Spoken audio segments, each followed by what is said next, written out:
As the year we all want to finally end does, take a look back at 2020's mad glory in this comedic retrospective from the creators of Black Mirror.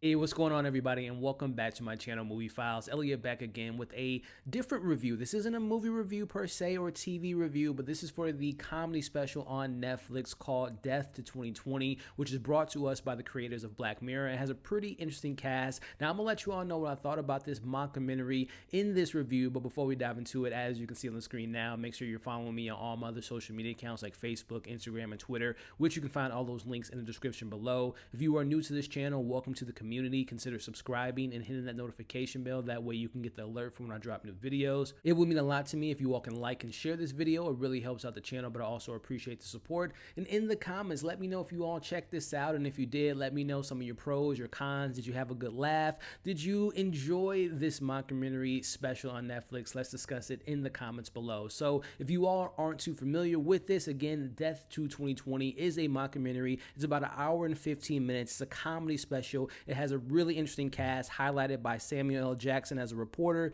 Hugh Grant as a historian, Lisa Kudrow as a conservative spokesperson, Leslie Jones as a psychologist, Joe Keery as a millennial, Kumail Nanjiani as a CEO of a tech company, Tracey Ullman as Queen Elizabeth II, Cristin Milioti as a soccer mom, and you have this being narrated by Laurence Fishburne. Now, this special was intended to mock the state of the year 2020, highlighting things such as the pandemic amongst other topics. Now, the thing that kind of sold me on checking this out, because I'll be honest with you all, I don't normally watch like comedy specials or mockumentaries. I don't find them to be that funny, but I will check out some Dave Chappelle stuff. But nonetheless, the thing that kind of sold me on this was, I don't really cover it a lot on this channel, but I love Black Mirror. I love just sci-fi and bleak dystopian futuristic stories that they tell within that show. So I was interested to see the creators of that show talk more on the satirical nature of what went down this year in this mockumentary style. And plus, you look at this cast, again, Sam Jackson, one of my favorite actors of all time. I love Kumail Nanjiani, Joe Keery, Leslie Jones. I love this cast. So I was really interested to see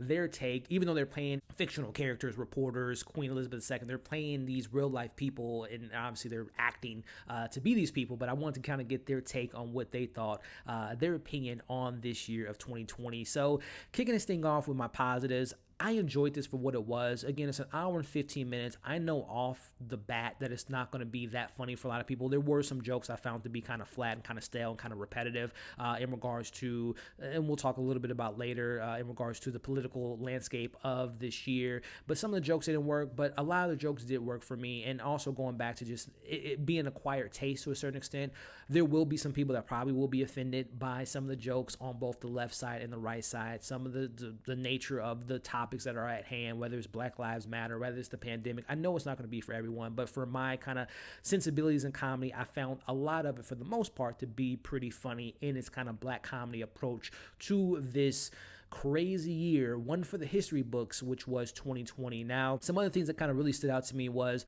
it wasn't that I forgot the stuff that took place this year. It just felt like it was so long ago, whether it be like the tragedy, like literally within the first few weeks of this year, we had the Australia fires, which was a tragedy. And that was in the news for just a little bit, but then that was overtaken by the Trump impeachment and how that took over the news cycle for many, many weeks and many months. And then that was overtaken by stuff that was going on in the UK with Boris Anderson and also Harry and Meg going from the UK to the US. So it was just really interesting to see, again, how this mockumentary kind of narrates this story, was how the news just kind of puts this in your face for one day, and then this is overtaken by another story this day, and you have celebrity scandals, and you have this, that, and the other, while amongst all this stuff happening, we have a pandemic that's starting to take place over in China and making its way to other different countries. And it just goes to show you, again, this mockumentary shows all of our world leaders, whether it be Trump, whether it be people in the UK, how they literally just brushed off the pandemic and just thought it was going to be here for a couple weeks, maybe a couple months,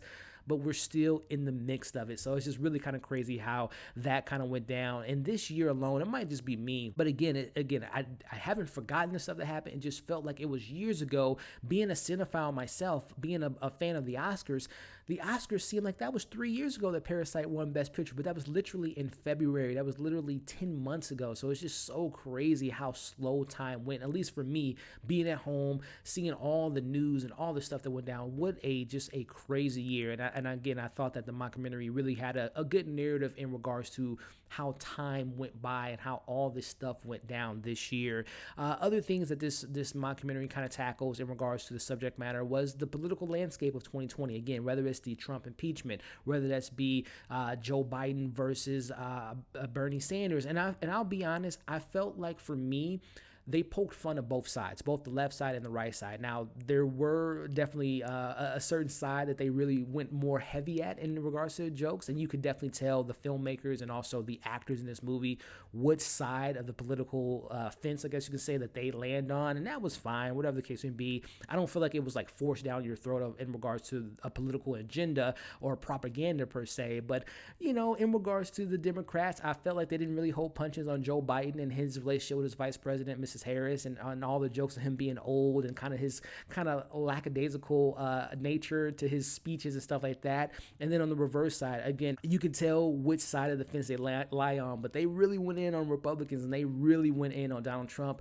And I'll say in regards to the comedy, that's where some of the comedy to me was a little bit stale on both sides, on both the left side and the right side. We've seen these jokes, we've heard these jokes. At times, this special felt like a extended version of SNL, because SNL, literally, I don't watch SNL that much at all, to be honest with you, because I don't find it to be funny, but every single week it was a Trump joke. There was especially towards the election year or the election going on, there was Bidens and Trumps, and it's just so many jokes that they just kept saying the same thing over, and a lot of those jokes kind of bled into this mockumentary. So that's where the originality of some of these jokes to me kind of landed flat. But again, in politically speaking, I know that some people will be very offended by the jokes on the left side and the right side, but I found it to be pretty equal, even though, like I said, they went in on Trump and his administration. So that worked for me. Other things that they kind of tackled, again, just kind of highlighting some of the actors.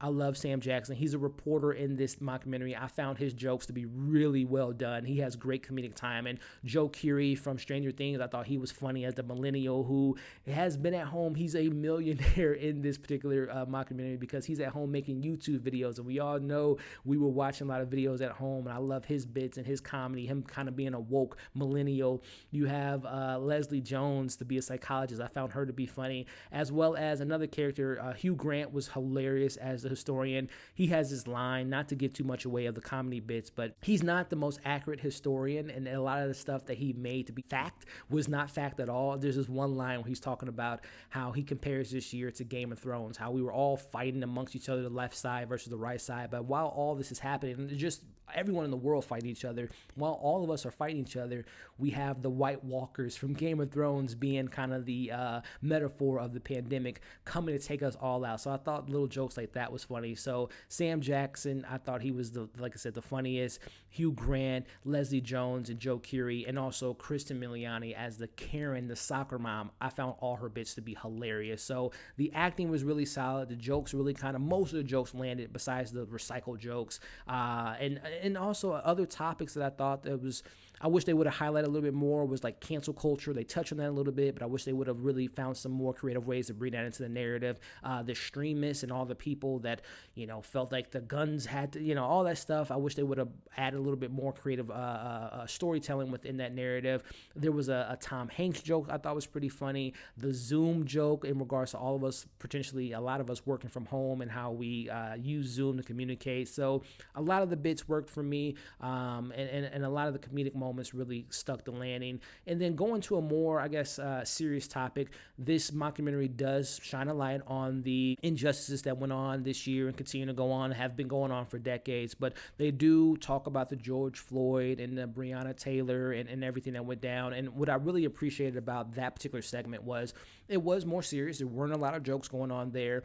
But amongst the cast that I just mentioned, it's a diverse cast. You have a little bit of, men and women and black and white and all different ethnicities in this mockumentary. But they allowed Sam Jackson as the reporter in this mockumentary and Leslie Jones as a therapist to really kind of voice their opinions, which I really appreciated. And then they add a little bit of comedy towards the end of that bit because they go to Hugh Grant, who's a very particular type of historian. He has his own viewpoints where he kind of mentions the whole all lives matter discussion. So I thought that for the most part, this handled really good topics, really good discussions. Of course, there was a Netflix plug because we're all at home watching Netflix. I love how Netflix kind of throws in their own little plug in this special, but I found it to be pretty funny. I found it to be very topical. And again, it just really kind of shows you what kind of year 2020 was. So overall, would I recommend you all check it out?